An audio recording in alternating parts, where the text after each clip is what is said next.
तो welcome back again. आपके पास आपको चार्ट नहीं देखने आते, आपके पास चार्टिंग का सॉफ्टवेयर नहीं है, या आप चाहते हैं कि आप मेरे से कंफर्म कर लें, तो आप मेरे को अपने चार्ट के जो अपने स्टॉक का नाम जो है आप कमेंट्स में लिख के भेज दीजिए। तो मैं उस पे कमेंट कर दूंगा कि ये 89 के ऊपर है कि नीचे है, ताकि आपको बिल्कुल क्लैरिटी मिल जाएगी कि आपको एग्जिट करना चाहिए कि नहीं करना चाहिए। और जहाँ तक होगा, अगर ऐसा कोई स्टॉक होगा जहाँ मैं उसका वीडियो बनाना चाहता हूँ, तो मैं वीडियो बना के भी आपको भेज दूंगा और आपको रिप्लाई कर दूंगा कि ये वीडियो कहाँ मैंने अपलोड किया है। तो ये तो रही बात 89 डे मूविंग एवरेज, जिससे आप देख सकते हैं कि मेरे को स्टॉक एग्जिट करना चाहिए कि नहीं करना चाहिए। अब मैं आपको एक ऐसा स्टॉक दिखाना चाहता हूं जो मैंने इस वीक एंटर किया और मैं एक्यूमुलेट कर रहा हूं, और ये मेरा निजी निवेश है। तो इसमें मैं डिस्क्लेमर दे रहा हूं कि ये रिकमेंडेशन नहीं है। आपको लेना है तो लीजिए, पर सलाह लेके लीजिए। जो भी आपके जो फाइनेंशियल एडवाइजर हैं उनकी सलाह ले लीजिए। और जो मैं अपना एनालिसिस करके मैं आपको दिखा रहा हूँ वो खाली एक जो मैंने अपने तौर पे किया है वो आपको बता रहा हूँ, आपके साथ शेयर कर रहा हूँ। तो जो स्टॉक मैंने चुना है वो है चमनलाल सेतिया। चमनलाल सेतिया एक्सपोर्ट्स जो है वो अमृतसर की एक कंपनी है जो राइस मिलिंग का काम करती है, और ये बासमती राइस जो है वो एक्सपोर्ट करते हैं। बहुत सारे इनके ब्रांड्स हैं, जिसमें जो पॉपुलर ब्रांड जो हैं वो हैं महारानी, मिठास, बेगम, और बाकी नॉन बासमती ब्रांड्स भी हैं। 3 राइस मिल्स हैं इनकी, करनाल, अमृतसर और गांधीधाम में। और करीबन जो है कितना एक्सपोर्ट करते हैं, करीबन 89% एक्सपोर्ट है। और ये एक एवरग्रीन स्टॉक है। राइस की कंजम्पशन हमेशा जारी रहेगी, चाहे वॉर हो, चाहे कुछ भी हो, चाहे कोई स्कैम हो, चाहे करेक्शन हो। जो जो स्टेपल्स होते हैं उनकी कंजम्पशन जारी रहती है। क्या इसमें प्रीमियम मिलता है इनको? ऑब्वियसली आई एम अज्यूमिंग कि कोई कट थ्रोट कंपटीशन होता है तो इनको राइस के ऊपर प्रीमियम तो नहीं मिलता, ये टर्नओवर गेम है।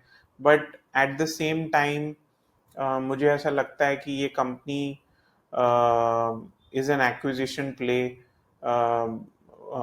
जैसे जैसे ये कंपनी ग्रो करेगी और अपने नेक्स्ट पड़ाव में, अभी आप देखिए कि इसका खाली 1600 करोड़ रुपया मार्केट कैप है।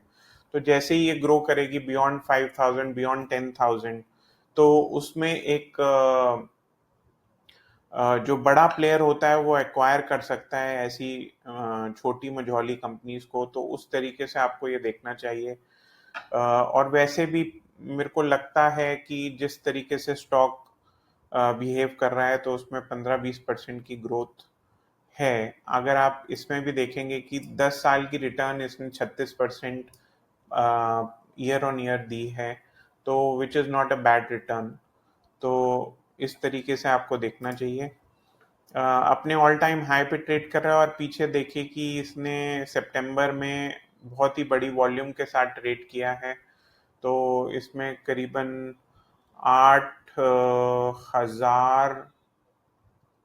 8,000 विच इज 80 लाख्स स्टॉक्स का खाली 80 लाख शेयर्स का खाली कारोबार सितंबर में ही हुआ है। और अगर आप इसका जो अर्निंग्स ग्रोथ देखेंगे, पिछले 2-3 क्वार्टर में थोड़ी अर्निंग डिप की है, बट मैं इतना कंसर्न नहीं हूँ इसके बारे में। I think they will eventually catch up. और अपने मीडियन से काफ़ी ऊपर है इसका पी, तो एज सच कोई प्रॉब्लम मुझे दिख नहीं रही है। और इसमें एफआईआई की होल्डिंग भी है और प्रमोटर की होल्डिंग है करीबन 74%। तो ओवरऑल मुझे एक बहुत ही डिसेंट स्टॉक लगता है। और इसको मैंने क्यों चुना, इज बिकॉज कि जो सबसे बड़ी राइस मिलिंग की कंपनी है वो है केआरबीएल। और अगर केआरबीएल से ये कंपेयर किया जाए, और मैं एलटी फूड से भी कंपेयर करूंगा, तो तीनों जो राइस के प्लेयर्स हैं जो लिस्टेड हैं, उनके साथ आप कंपेयर करो तो आप ये देखोगे कि इसका स्टॉक भी लगभग KRBL से हल्का सा 1 पॉइंट ज़्यादा है, बट LT फूड से कम ही है।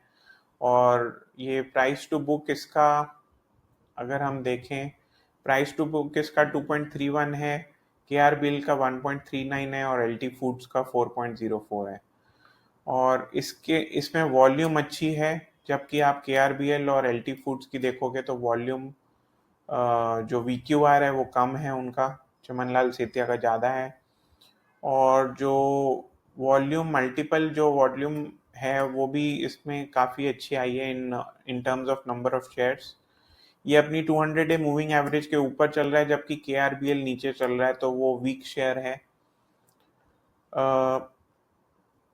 और इसका IV फैक्टर भी लगभग KRBL के जितना ही है, जबकि KRBL की सेल्स ग्रोथ कम है, मतलब नेगेटिव में है। इसकी सेल्स ग्रोथ करीबन 17% है और LT फूड्स की 13.5% है।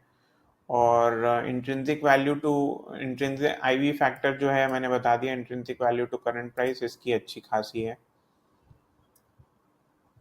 तो इस कारणों की वजह से आप इसका रिटर्न ओवर 10 ईयर्स भी देखेंगे तो LT फूड्स के मुकाबले में है, KRBL की बहुत कम है। तो उस तरीके से देखेंगे तो ये मुझे एक स्ट्रॉन्ग स्टॉक लगता है। छोटी कंपनी है इसलिए ग्रो ज़्यादा कर सकती है और इवेंचुअली कोई बड़ा प्लेयर ऐसा होता है, ऐसा लगभग देखा गया है कि ये एक्विजिशन प्ले बन जाता है और एक्वायर कर लेते हैं लोग और फिर उसकी वैल्यू अनलॉकिंग होती है।